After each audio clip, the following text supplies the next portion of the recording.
Life in the city of zombies. As you can see behind me, we have someone with a tourniquet who is nodding out, probably recently having shot up. This dope epidemic, man, it's crazy, it's insane. People are dying and it's dope, it's not even real no more. Next, we followed the man down a back alley so he could show us the conditions he sleeps in. A lot of people probably don't even know this back here is for real, like.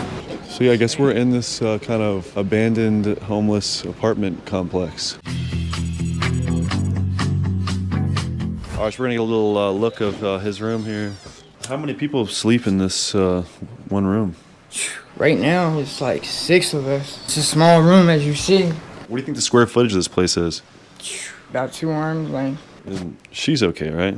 Yeah, she's just sleeping. She's a heavy sleeper. We try to make it work for the most part, though. Like, we cool, we make it all work. But as you can see, like, there's holes in the wall and shit.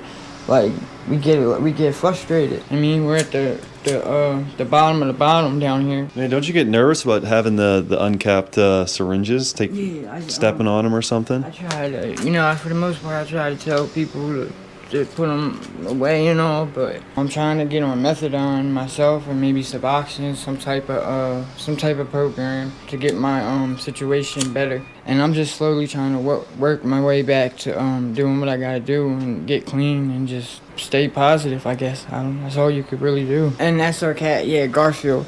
Shout out Garfield. Say what's up, buddy. Does having a pet like that help you keep a positive attitude? Yeah, he's a good little companion. Around here, it's hard to, I guess you could say, trust people, because a lot of shit down here is crazy. Shootings, robbing, stealing.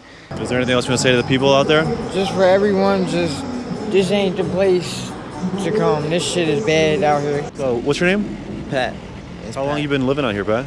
I'm homeless right now, so I just come out here every once in a while just to grab my drugs. I guess that brings a lot of people to this area, right? Yeah, for sure, man. I'm actually in a recovery house right now in Lansdowne. So the guys are probably going to be pretty upset if they see this video, but it is what it is. I do have kids. I need to start doing more for them. I'm not really doing as much as I need to do.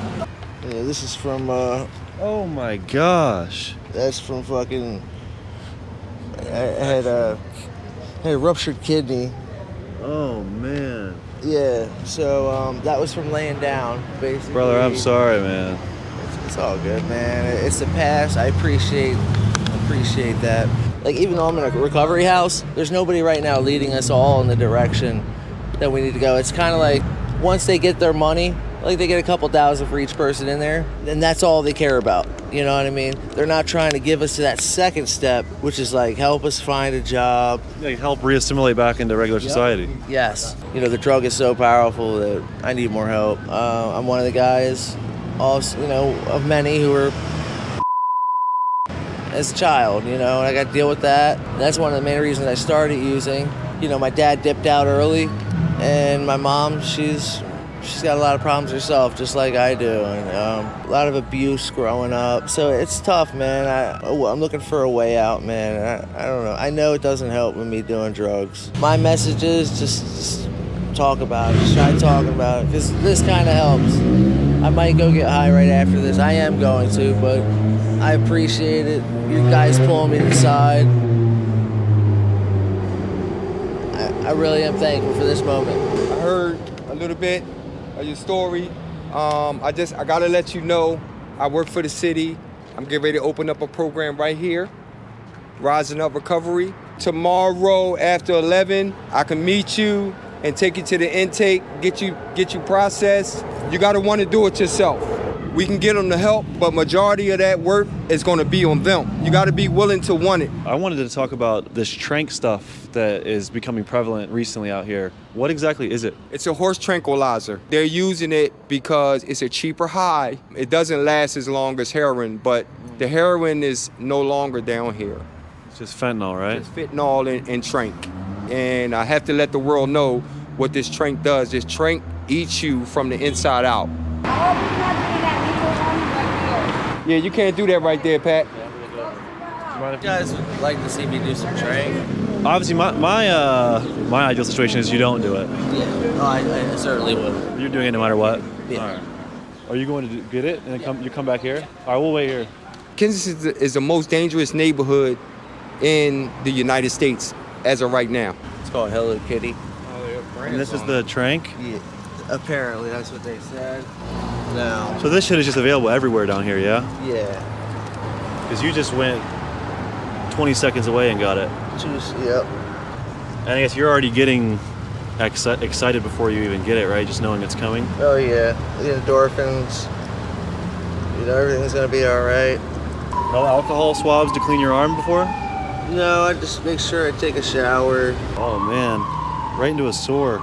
Patrick takes about 2 minutes to shoot up, repeatedly filling the syringe with blood and pumping it back into his vein. And I want to get you an alcohol swab or something. Pulling it in and out and twisting it deeper into his body. So you just keep shooting up the blood and then pulling it out and shooting it up? Just making sure it mixes. Notice how when he finishes shooting up, he puts the needle with no cap on it directly into his pocket. That would be the last time. I might use it one more time. My mood swings will be up and down, all around. And I'm like, it's like I always need more, you know? Is anybody have a cigarette? No. Okay. Thank you though, man. You guys are very generous. Yeah, man, life is what you make it, you know? This is a nice street, you know? Yeah, life is so good, you know, when you're doing the right thing. You know? Yeah, I feel like you said, optimistic, hopeful, happy. I want to do things. You know? See? I'm like, oh, something in front of me. So, I used to get creative. You know? The mood swings go all over. All right, take a little spot. Yeah, so doesn't it worry you at all about like the infections? Because you can see your other injection sites look pretty rough. Yeah. Do you need help or anything? Is there anything we can get you? Nah. You're good? This is good right now? Yeah, I'm gonna keep on moving. So is the high already wearing off? I'll talk to you about it a little bit. Yeah, no, I never got. Yeah, I was just talking about present. Wink, wink. So, Pat, is there anything we can get you? My claim date, a drink, please. You want a drink? If you don't mind. Yeah, let's get you a drink, man. Yeah, it was a blessing in disguise. What, that you ran into us today? Yes. I mean, there's a lot of people in the world that do care about, like, you know, you and your opinions, and you have value. I'm not just saying that on some cliche, corny stuff. That's true with everyone. This is what it is I just want to show you and the world what it is. So you want to show this? Yes. After this conversation, we stumbled upon a woman on the ground, completely lifeless and cold from overdosing on opioids. Thankfully, my camera guy Jabari had Narcan on him and successfully brought her back to life. There you go. Pull out. No, yo, that shit put you in a full-blown withdrawal. They said she was there for like 30 minutes or something and nobody did anything, and I just so happened to have some Narcan in my bag. I gave it to her. She came to it in about like a minute or two. She was like back up and moving. And What happened was we walked by someone overdosing clearly on the street, throat full of track marks, not breathing at all, and then we had to Narcan her, and then once she woke up, she was pissed. One thing we saw when we were with Pat is when he went to go procure his substances, they would dip off these side streets, you know, away from the train tracks, and actually go into some stores, not in this area, but some stores within a 5-mile radius. And that's where he would procure his trank from, was actually the corner stores, which was interesting. There are needles everywhere, and when I say everywhere, I'm not exaggerating at all. Just look right here, all these orange caps, all insulin needles. There's the packaging, caps. We're back at McPherson Square, aka Needle Park. You know, we've seen a lot today, a lot that I can't show on YouTube, and I think we're gonna wrap it. The sun has set. Yeah, I appreciate you guys watching, and I'm gonna head home.